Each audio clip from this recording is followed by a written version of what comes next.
नमस्कार सर्वांना. सईज क्रिएशनमध्ये तुम्हा सर्वांचं स्वागत आहे. तर आज आपण आयंगर बेकरी स्टाईल रवा केक कसा बनवायचा ते बघणार आहोत. चवीला खूप असा उत्तम आहे, तुम्हीही नक्कीच ट्राय करा. चला तर मग आपण साहित्य बघूया. यासाठी मी घेतलेला आहे रवा, पिठी साखर, मैदा, दही घेतलेलं आहे, दूध, कंडेन्स मिल्क, बटर, बेकिंग सोडा, बेकिंग पावडर, इसेन्स आणि मीठ घेतलेलं आहे. तर इथे दही जे घेतलेलं आहे ते मी अमूल मस्तीचं घेतलेलं आहे. जास्त आंबट दही आपल्याला नको इथे. त्याच्यानंतर दूध आणि कंडेन्स मिल्क हे रूम टेम्परेचरवरती असायला हवं. आहे ते अमूलचं बटर आहे ते मेल्टेड फॉर्ममध्ये हवं. तर इथे मी जे काही प्रमाण यूज केलेलं आहे ते डिस्क्रिप्शनमध्ये दिलेलं, तिथे पण चेक करू शकतात. चला तर मग बघूया. तर इथे मी एक मिक्सर जार घेतलेला आहे. तर जो रवा आहे त्याला आपल्याला पावडर फॉर्ममध्ये कन्वर्ट करून घ्यायचा आहे. इथे मी त्याला एका पावडर फॉर्ममध्ये कन्वर्ट करून घेतलेला आहे. त्याच्यानंतर याच्यामध्ये आपल्याला मिल्क ॲड करायचं आहे. तर आपण आपल्या रेसिपीमध्ये जेवढं काही मिल्क घेतलेलं आहे त्याचं जे हाफ मिल्क आहे ते आपल्याला इथे यूज करायचं आहे. जे राहिलेलं आहे ते आपण नंतर यूज करू.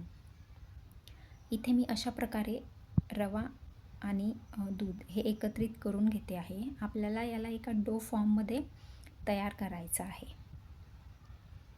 तर अशा प्रकारे व्यवस्थित मिक्स करायचं आहे. त्याच्यानंतर मी रवा सोक करायचा आहे आपल्याला व्यवस्थित. त्यासाठी मी एक क्लीन रॅप पेपर घेतलेला आहे आणि या बाउलला व्यवस्थित चारही बाजूंनी रॅप करून घेणार आहे. जर आपला रवा व्यवस्थित सोक झालेला नसेल तर आपला केक हा व्यवस्थित बेक होणार नाही.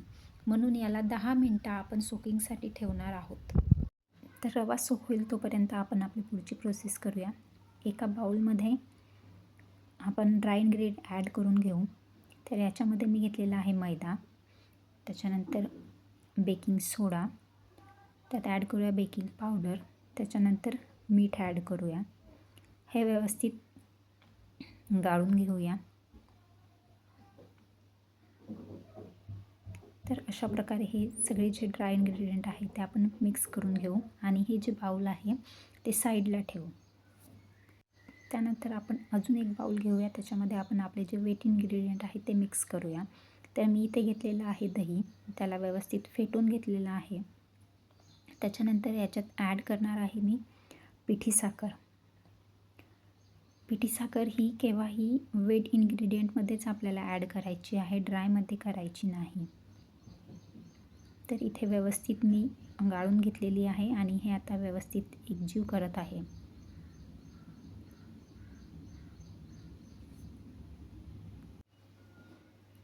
नंतर यात आपण ॲड करायचं आहे कंडेन्स मिल्क. हे सुद्धा आपल्याला व्यवस्थित मिक्स करून घ्यायचं आहे.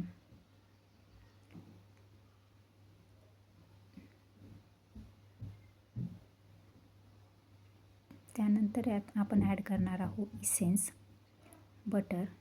बटर हे तुमचं मेल्टेड फॉर्ममध्येच असायला हवं. त्यानंतर आपण हे सगळं व्यवस्थितपणे एकत्रित करून घेणार आहोत.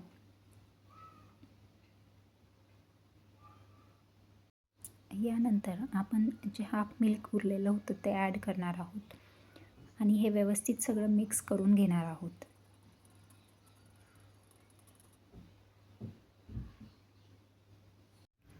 तर यानंतर आपण जो रवा सोक करायला ठेवलेला होता तो आपण घेणार आहोत.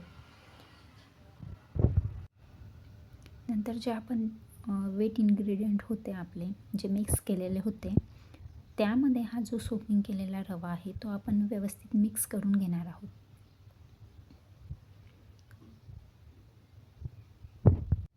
तर हा जो रवा आहे, सोक केलेला रवा, हा मिक्स करायला थोडासा डिफिकल्ट जाईल तुम्हाला, पण त्याला व्यवस्थित हळूहळूपणे मिक्स करायचं आहे.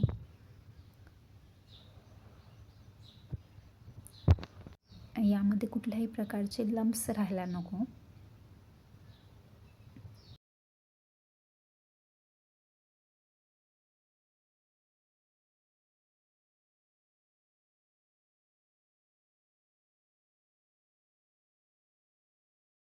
तर अशा प्रकारे तुम्हाला हे सगळं व्यवस्थित एकत्रित करून घ्यायचं आहे. त्यानंतर आपण याच्यात ॲड करणार आहोत वेट इन्ग्रेडियंट जे आपण मिक्स केलेले होते ते व्यवस्थितपणे एकत्र करून घ्यायचे आहेत आणि तुम्हाला एक अशा प्रकारे एक बॅटर तयार करून घ्यायचं आहे.